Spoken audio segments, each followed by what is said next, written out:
October 24th. What have you got for us? I don't even know where to start, guys. I don't even know where to start. We're in Scorpio season now.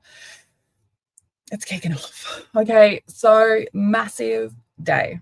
1:56 a.m. we are starting off with a Moon Mercury conjunction, then followed by a Moon Lilith conjunction, then a Mercury Lilith conjunction. So the Moon, Mercury, and Lilith are all conjunct. They are trining Jupiter, and this is really about those emotions that we maybe feel a bit of shame about, those emotions that we feel a bit of guilt about, those emotions that involve some kind of distrust either of ourselves or our other, or really those taboo feelings. And because this whole thing is happening at 23 degrees, which is the Aquarius degree, okay, this is really about your authentic self. This is about the guilt and shame and the rejected parts of us that we are starting to understand had something to do with the way that we were brought up, the programs that we've been running in early relationships, all of these things. So that first one, the Moon conjunct Mercury, that's very much about this understanding of your emotional space, of the taboo emotions, of the things that you've kind of been hiding from, right? What needs to be reborn? What needs to be burned to the ground in order to be reborn, right? What understanding, what secrets have you found out about yourself over the past few days? And especially since Mercury entered Scorpio, right? Then we move into this conjunction to Lilith. And now Lilith in Scorpio at 23 degrees is very much about not feeling shame for who you are, not feeling guilt or shame for showing up as you're in your truth, as your most raw, primal, emotional self. Okay. So these are really just coming into an understanding and really locking into a mentality around this idea that you shouldn't be feeling guilt or shame around the honest expression of who you are as a person. And especially because, we've just come out of Libra season. We had the Libra new moon. So we've really been asked to balance, relationships and our own needs. So then when we get this trine to Jupiter in Cancer at 4:18 a.m., that really brings everything together, because 24 degrees is the Pisces degree. So this one now, that 4:18, by that time in the morning, good luck sleeping, to be honest. This is really locking in and understanding and integrating everything, right? So it's this idea of how your family raised you, good or bad, how you experienced that, not like how an external party would, but how the child version of you experienced your childhood and how that has affected you, right? The generational and ancestral traumas of your mother and father are affecting you as well, the way that they were parented, how that affected you. Jupiter is expanding this idea of family, and we are looking across generations, and we are seeing how your mother's mother's mother, your father's father's father, how the way that they were raised has an effect on you, because of course that's coming through in their parenting to you, just as ours will come through to the parenting of our children. And this is very much this understanding and this clarity around how you experienced those things growing up, how that puts you into this position of putting some of you into a box, putting some of you into the darkness, putting some of you away into that shadow component that we don't show anybody. And this energy throughout that whole morning space is trying to integrate those lessons in a way that allows you to now see family and understand this idea of caring, nurturing family and safety within the home. Understand that from your perspective, not from what you were taught, not from what you experienced, not from what you see around you, but from your perspective, from admitting to yourself the truth about who you are as a person, admitting to yourself and taking responsibility for where you hadn't showed up as yourself and the resulting bullshit afterwards, right? Then we get to this 4:21, not that long after we get that trine to Jupiter. And look, this is where we have to now look at the childhood wound. We have to now look at integrating the childhood wound, right? So these two are kind of working very much together.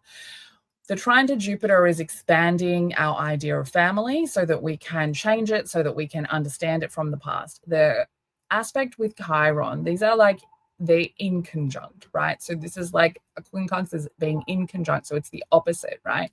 And so firstly with the moon, this is where, you know, we can't always just heal the childhood wound like that, right? Chiron represents a childhood wounding placement that tends to take your whole entire life to be able to understand and integrate. And we are continually learning new things about it, right? So this is where we are integrating what we've currently learned. We are integrating what we have figured out and had clarity on over the past few months, especially over whatever's coming through in that dream space, okay? So then the sun is going to make the same kind of an aspect with Uranus. Now, Uranus is retrograding in Gemini and the sun has just entered Scorpio. So it has just started shining a light on some of these taboo things, some of these dark things.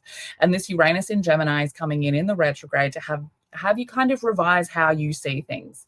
So these two coming together at the start are sort of saying, right, now this isn't going to be a Scorpio season like any other Scorpio season. This is the one where things are going to change and you have to be open to seeing them from a different perspective, okay? And this could feel like a little bit of a tension kind of moment, especially like I've been saying, if you are someone who is hiding a lot of who you are. Like the sun entering Scorpio it's shining a light on all of the secrets. And as we progress through Scorpio season, more secrets will come out. Okay.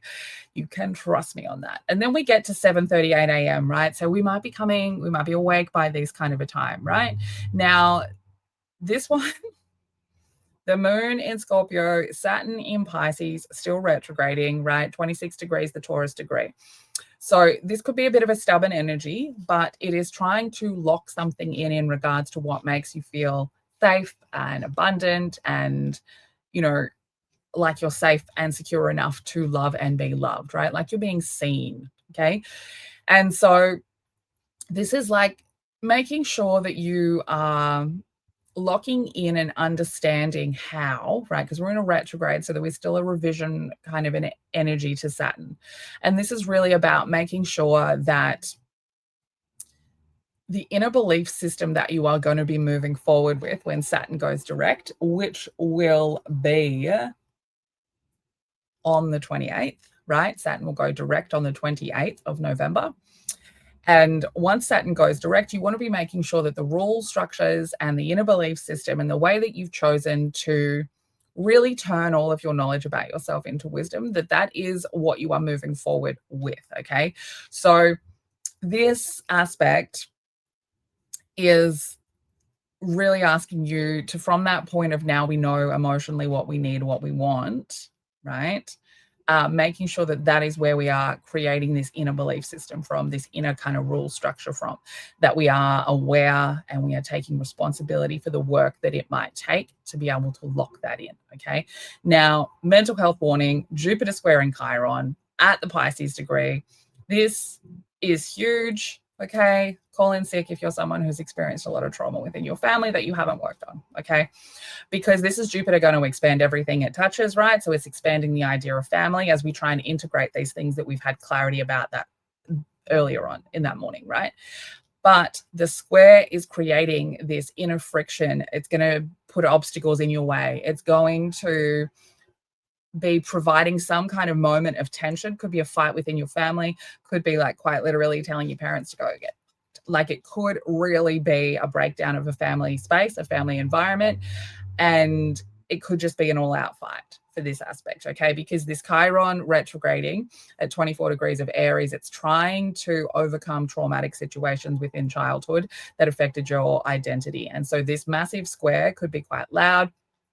It does have a positive purpose, right? Like it is trying to make your idea, your current today, what you think a good family, safe family space feels like, a nurturing family space feels like, that is what is supposed to be having the fight with this childhood wound, right? That's what's having the fight with it. It's going like, no, like how you experience family, that's not how family was. So I'm not going to carry any of these woundings or this guilt or shame that I did something that made me unworthy of a good family. No, we're recognizing here that those are two different things. The family from the past and the family that you believe right now is what a nurturing family looks like, are two completely different things. So 10:20 a.m., like all of this is in the morning, right? So 10:20 a.m., we get a bit of a semi-square to Venus. This is where we might see some of that frustration show up either at work or in a relationship dynamic, because 12 degrees being a Pisces degree. So there is something within that relationship that is trying to balance out and integrate what it is that you've kind of been going through throughout the day, right? Like, where does that all sit? And just making sure that your emotional space is being open and curious to how other people might be receiving what you're kind of putting out, because they're also going through a similar story as well. Okay. So then we get to this one, and this is not going to help the mental health warning. Okay. 3:13 p.m. The moon is trining Neptune. We are at 29 degrees, which is like a crisis degree, which is a very intense representation of both of these energies. So the moon at 29 degrees of Scorpio is a very intense feeling, emotional moon, right? So we're very deeply in the feels, okay? Then Neptune is back in its retrograde at 29 degrees of Pisces, which is giving us the same kind of energy that we were experiencing the first 3 to 4 months of this year, right? And this is that closing out cycle. So this was closing out a 15-year cycle, and the overall Neptune cycle of 160 years was also closing out. So for my witchy people who have been working very much with their shame and guilt and transforming that into power, those of you who have been working with Lilith, those of you who have been really deeply in the shadow work, this is a really nice aspect to be letting go. Right? Letting go and healing and really communicating with your spirit guides, with your ancestors, with just your higher self, maybe in a journal. But what are we letting go? What are you choosing to let go of in this space for you that is releasing something from the ancestral line, that is releasing something from the generational traumas, right? What are we choosing to let go of? And the moon will be void during this time. So it does give a little bit of haze, but it also kind of takes off some of the boundaries because we're able to kind of feel what we want to feel, right? There isn't a proper energy space. So when the moon gets to 29 degrees and it's moving into the next sign, we say the moon is void because it's kind of in between that space. This is like quite a magical, because it's a trine, right? A trine is a positive, harmonious aspect. So it is trying to really pull out like some kind of cooperation between that Scorpio and that Pisces energy, right? Which both being water signs, both being heavily mystical water signs as well. Okay, something creative, something spicy, something really, like I would use music and connect through music or art here, but I would be doing something that is kind of showing the ancestors, showing the generational wounds throughout your whole entire system, that you are letting go. We are letting go of something here. And 4:27 p.m. opposition to Uranus. This is going to be fucked for anyone trying to get anywhere on time. Okay, so Sagittarius is about travel, Gemini is about movement, Uranus also about movement. So this is happening at 0 degrees, okay, which is a critical degree. And especially for Aries, Cancer, Libra, Capricorn, it is definitely a critical degree. So if you have any high placements in any of those, okay, you're running late, definitely. So keep that in mind, because, you know, Uranus is retrograding, right? Saturn, the ruler of time, is also retrograding. So all of the things that represent movement and time are kind of going backwards. So when we get this opposition, which is this massive fucking tug of war between Sagittarius and Gemini, and they both want to move in their own direction, it really does butt heads. Right? It's a tug of war where we're fighting for dominance, where one wants one thing, one wants something else. You know, Sag wants the truth and Gemini wants to move and doesn't want to sit and try and find the truth. So again, this could be a fight energy as well.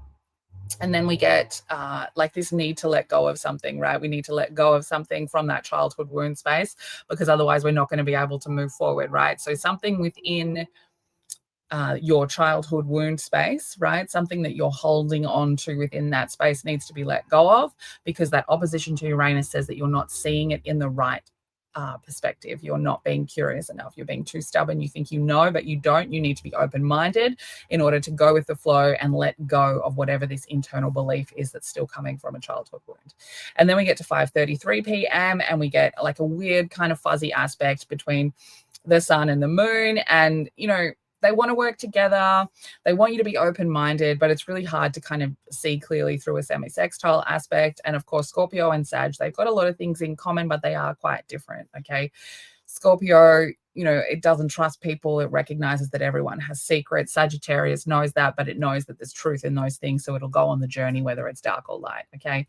And then we're getting down to the final aspect of the day, which thank fuck, hopefully we can get some sleep. I wonder if there is a bit of a break in that energy. No, there's not. Shit. Okay. So the moon does a sextile to Pluto, right? So this is nice. This is nice. Pluto is now going forward. Okay. This is really 1 degree being an Aries degree, being an instigation cardinal kind of number. So we are starting something. Sagittarius going on the journey, whether it's dark or light. So we're going on this emotional journey. We're trying to find out what we can find now that Pluto is going direct, right? So Pluto direct is our power and our fear. Those concepts are now a little bit more clear when it comes to how they relate to authenticity. What are you scared of when it comes to authenticity? Where is the power in authenticity? These guys are meeting up. They're having a really positive interaction. They want some kind of creativity. They want some kind of problem solving energy. They want to go with the flow, but it's really about allowing yourself to accept that it's time to go on this new adventure, and that for dark or light, we're learning something. Okay. Now I will tell you that 6 hours after that aspect, the sun's going to square Pluto, and that's going to be a fucking time. So that's October 25th, and that will be just after midnight. So yep. Gonna be like the next 3 days, everybody, the next 3 days are fucked. There's no other way to put it. If you would like to have an energy reading, I can just do a little 15-minute and tell you, like pre-recorded, tell you where all of these things are. You can book that through my website under my pre-recorded messages. Otherwise, I wish you luck, my friend. I wish you luck. I would definitely be checking what houses Scorpio, Sagittarius sits in for you, because that's going to be some pretty huge activations over the next couple of months. Okay, stay weird.